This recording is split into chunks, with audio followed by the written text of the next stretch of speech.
Alright, so I temporarily run out of storage. Looks like we got it all figured out at this point.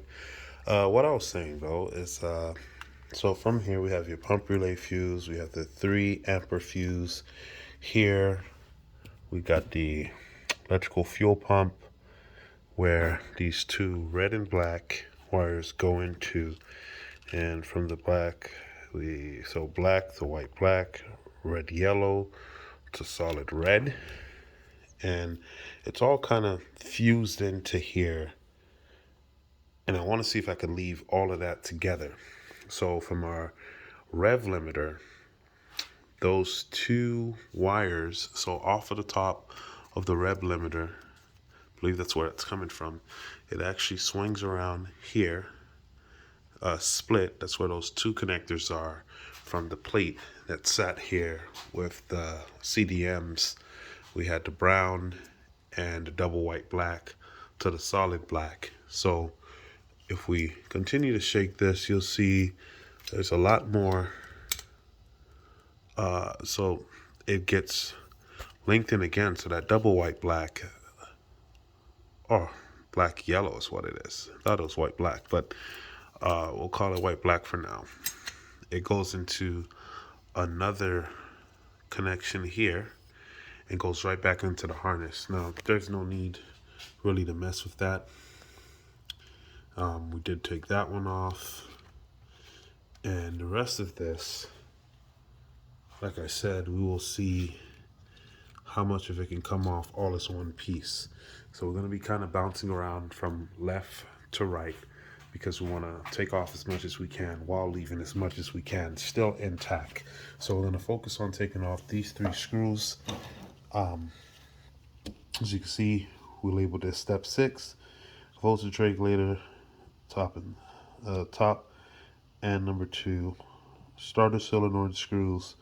Total is going to be 3 screws plus small screw from the connection number 3 top. So this is connection number 3, that's the top, and that plate we're talking about, that little screw, is the one that goes from here to here. And that little screw has a washer with it, and it's sitting right here. So that's going to go in the bag. And those 3 screws, again, those 3 screws is the one right underneath this plant 22. So we have, this is the first one, which we already got loosened up. You know, so we're talking about it, we'll go ahead and pull it out. Okay, so that's one. Our second one is part of the hose clamp coming off the expansion chamber. It gets wrapped around here. So this first clamp, let's backtrack a little bit. This first clamp here that's on here is actually part of that connection right there with the 3. So just keep that in mind. But then we're going to continue. The second portion of where it's being held is actually part of what we labeled this the voltage regulator bar. Electric bar, bus bar, whatever you want to call it. Just pick a name, something you could remember this group by. So here's screw number 2.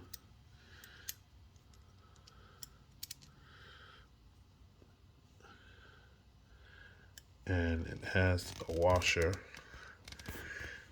And just so we don't lose anything, we're going to leave it the way it is and take it off of this clamp as well. Well, if I could spread that open. There we go. We'll take this clamp off as well.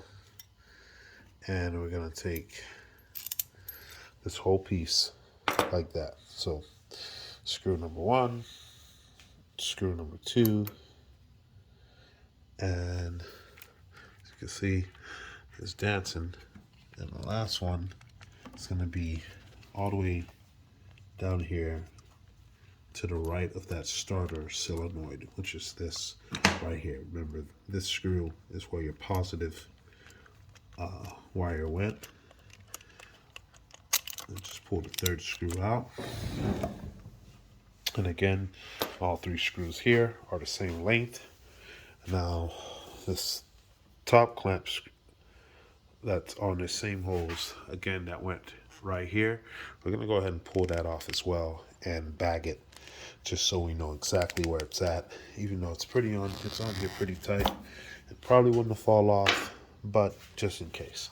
And again, if we put it in the bag, we need to know it's in the bag as well. So we'll just put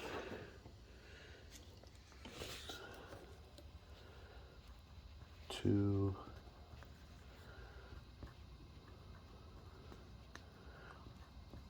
clamps, 4 holes. Okay.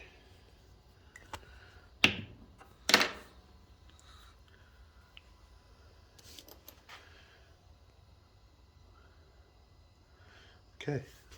Now we'll take all of that. And we'll stick. There we go.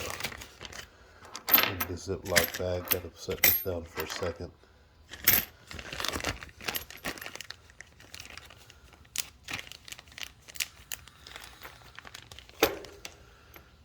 Okay. So now this is practically completely free. And the only reason, you see some wires in the back, it hasn't come off completely, is because there's still some little bits of stuff holding it on that side. But before we allow it to come free, we need to figure out what else is being held up on the front. So we're tracing that connection here. This is that same solid black yellow that's going into this double yellow that was connected in the front. See that? Try not to get you too confused. So that can actually be disconnected right here, this portion. But we want to see if we can leave it intact for now and follow what else. So this portion of the harness, this is the longer hose. It goes underneath the rev limiter and ignition controller. So I think the next thing we're going to do is remove these 3 screws that hold these 2 stacks together. And I think what we have is a 5/16. Yep.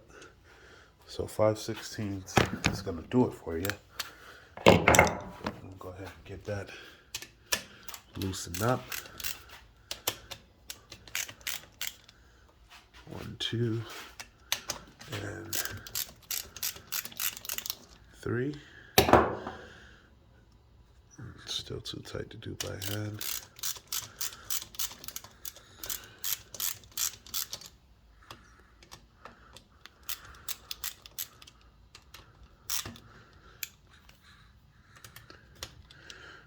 And then probably once we get majority of this electrical off of the face, we might come back and pull this off. We'll see. I'm gonna try to stay in some kind of order that makes sense. Again, as long as we're taking off, doing it this way is allowing us to take off big pieces. So instead of taking off everything individually one by one, this will save us a lot more time.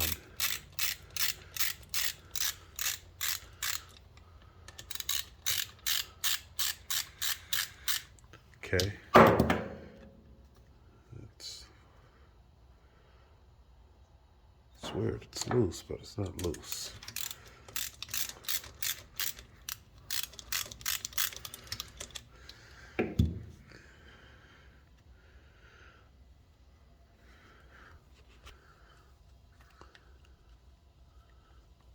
I'm gonna shake it up a little bit. Alright, so we'll pull these 3 screws out and see what else we got going on. It also looks like we have a wire from the inside of here maybe coming from the top, a gray and a black grounded out to the block here. So keep that in mind. In fact, take a photo of that so we could kind of remember what we had going on here. Let's continue to take these screws out and then we'll see where we end up.